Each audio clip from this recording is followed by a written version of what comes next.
Hi, good morning guys. Ngayon, pag-uusapan natin yung thermostat ng isang makina. Bakit ba may mga ibang mekaniko na inaalis ang thermostat? Madami sa atin sa Pilipinas na inaalis yung thermostat ng kanilang kotse. Dito sa Middle East, sa Saudi, halos lahat ng mekaniko, mapa kumpanya man yan ng Toyota, Honda o sa labas ng mga company, malalaking company ng sasakyan sa mga talyer-talyer. Ang practice dito, hindi nila inaalis yung thermostat kasi importanteng part ng makina ang thermostat. Kumbaga, kung wala yung thermostat, mahihirapan yung makina na uminit kaagad. Optimum engine temperature yung hinahabol dito ng makina. Kaya meron na thermostat.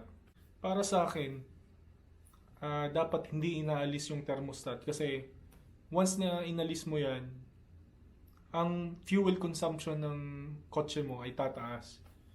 Hindi siya, kasi hindi tumatakbo ng optimum temperature yung makina eh. Wala yung regulator niya na thermostat. Lalo na pagka umaga, hindi kaagad umiinit yung makina niya. Dahil sa meron siyang dahil walang thermostat yung makina mo. Para sa akin, sa experience ko, na-try ko na walang thermostat yung makina ng isang sasakyan. Pero yung makina na yon ay matagal na. Kasi yung Toyota Corolla 1991, AE92, nasa Pinas yung kotse ko na yon. Kumbaga, nung inalis yung thermostat niya, pagka umaga, pag in-start ko yung makina, masyadong ah, matagal bago siya uminit. Kasi nakarekta na yung fan, tapos wala pang thermostat. Kaya yung flow ng coolant or tubig sa radiator to makina, tuloy-tuloy lang. Kaya nahirapan siya uminit kaagad. Dito, sa experience ko dito sa Saudi, lahat ng mekaniko hindi nila nire-recommend na alisin yung thermostat ng isang makina. Kasi kahit na sobrang init dito sa Saudi, lalo na pag summer, umaabot ng 40 to 50 degrees Celsius yung init. Hindi nila inaalis yung thermostat para lang ma-justify na para hindi mag-overheat yung makina. Kasi yun yung uh, usually na dahilan ng mga mekaniko sa Pilipinas kung bakit nila inaalis yung thermostat ng isang makina. Para hindi daw mag-overheat, para para peace of mind ka. Kumbaga, hindi mo isipin na pag nasira yung thermostat, hindi na mag-overheat yung makina. Bale, ang function ng thermostat, siya yung pumipigil sa tubig or coolant na dumadaloy sa makina. Pag malamig pa ang makina, hindi nito pinapadaloy yung tubig or coolant na galing sa radiator. Sarado yan. Pag once na uminit na yung makina, diyan magbubukas yung coolant at dadalo yung malamig na tubig galing sa radiator papunta sa makina. Tapos yung mainit na coolant naman or tubig pupunta sa radiator para palamigin ng radiator. Tapos cycle lang yan. Magsa-cycle yung coolant ng tubig. Dito sa Saudi, ang mga mekaniko dito, mapa-Yemeni, Egyptian, Lebanese, basta lahat sila, halos lahat sila talaga, wala akong nakita na nire-recommend na alisin yung thermostat. Hindi ko alam kung bakit sa Pilipinas madami nagre-recommend na alisin yung thermostat. Okay, sige.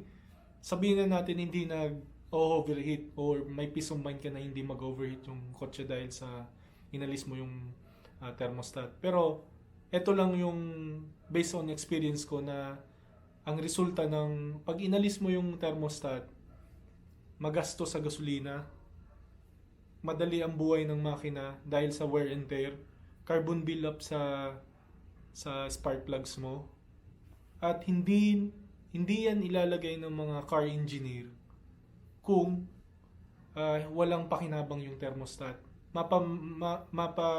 Nasa tropical country ka man or winter, may winter ka o wala, o mainit, or kagaya dito sa Saudi na mainit ang lugar, dapat meron kang thermostat ang makina mo. Hindi mo dapat inaalis yung thermostat.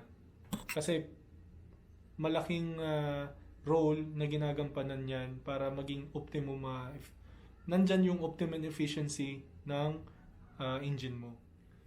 Sa mga old model na kotse or makina, gina-justify ng mga ibang mekaniko na okay lang alisin yung thermostat kasi wala pang ECU, wala pa daw na ECU, wala masyadong sensors yung makina.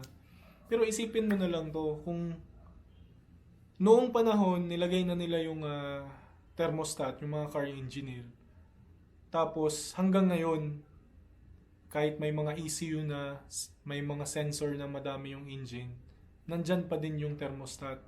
Kasi malaking tulong yung thermostat.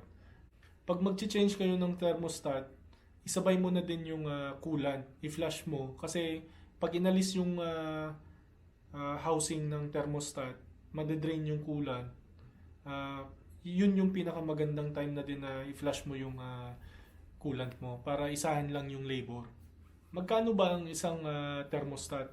Para sa 2NZ FE na makina, nasa 700 to 800 ang presyo ng isang thermostat, original na thermostat. Pero hindi ko recommended na bumili kayo ng replacement kasi konti lang naman yung difference ng presyo. Mas okay pa din na original Toyota pa din kayo pag nagpapalit ng thermostat. Respeto na lang siguro sa ibang mekaniko. Kung ganun yung paraan nila, wala tayong magagawa. Kung hindi pa kayo nakaka-subscribe sa channel ko, subscribe lang kayo sa baba, yung pulang button, para may update kayo sa mga susunod na mga videos ko. Hanggang dito na lang yung video guys. Sana nakakuha kayo ng information na maganda dito sa video na to. Subscribe button lang sa baba, pindutin nyo na para may mga update kayo sa susunod na videos ko. Salamat.